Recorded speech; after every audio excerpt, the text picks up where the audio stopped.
ഒരുപാട് സ്നേഹത്തോടെ മറ്റുള്ളവരെ ശുശ്രൂഷിക്കാൻ വേണ്ടി ഓടി നടന്ന സിബിനച്ചൻ കൊറോണ വന്ന് കിടപ്പിലായത് അവിടെ ഇവിടേക്ക് ഇങ്ങനെ കറങ്ങാൻ പോയതുകൊണ്ടല്ല. ആശ്രമത്തിൽ പ്രായമായ 2 വൈദികർ കൊറോണ വന്ന് മരിച്ചു, ഒരു ബ്രദറും ഒരു അച്ഛനും. അവരെ ശുശ്രൂഷിക്കാനായിട്ട് ഗ്ലൗസോ മാസ്കോ ഒന്നുമില്ലാണ്ട് അവർ ആംബുലൻസിലേക്ക് എടുത്ത് കയറ്റി. ആശ്രമത്തിൽ എല്ലാവർക്കും കൊറോണ വന്നു. അതുപോലെ നമ്മുടെ സിബിനച്ചനും കോവിഡ് വന്നു.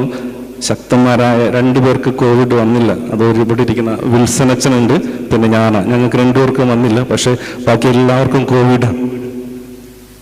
സിബിനച്ചനും പോയിട്ട്, ബ്രദറാണ്, സിബിനും പോയിട്ട് ടെസ്റ്റ് ചെയ്ത് കോവിഡ് പോസിറ്റീവ്.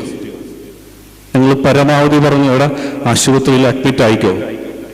പക്ഷെ അഡ്മിറ്റ് ആവാണ്ട് മരുന്ന് മേടിച്ച് ആശ്രമത്തിലേക്ക് തിരിച്ചു വന്നു. എന്തിനു വേണ്ടിയിട്ടാണെന്ന് ചോദിച്ചപ്പോൾ പറഞ്ഞു, ഇവിടെ സുപ്പീരിയച്ചനും ആൽബിരിച്ചനും ഒറ്റയ്ക്കല്ലേ, മുകളിൽ ബ്രദേഴ്സ് ഉണ്ട്, അതുകൊണ്ട് നിങ്ങൾ ഒറ്റയ്ക്കായി പോകും. അതുകൊണ്ട് എൻ്റെ ആരോഗ്യമല്ല, മറ്റുള്ളവർക്ക് വേണ്ടി ജീവിക്കാനായിട്ട് പണ്ടേ തീരുമാനമെടുത്ത ഒരു കൊച്ച്. അതല്ലേ പറഞ്ഞത്, മറ്റുള്ളവർക്ക് വേണ്ടി ബലിയാവാനായിട്ട് വന്നവനാണ് ഒരു പുരോഹിതനെന്ന്.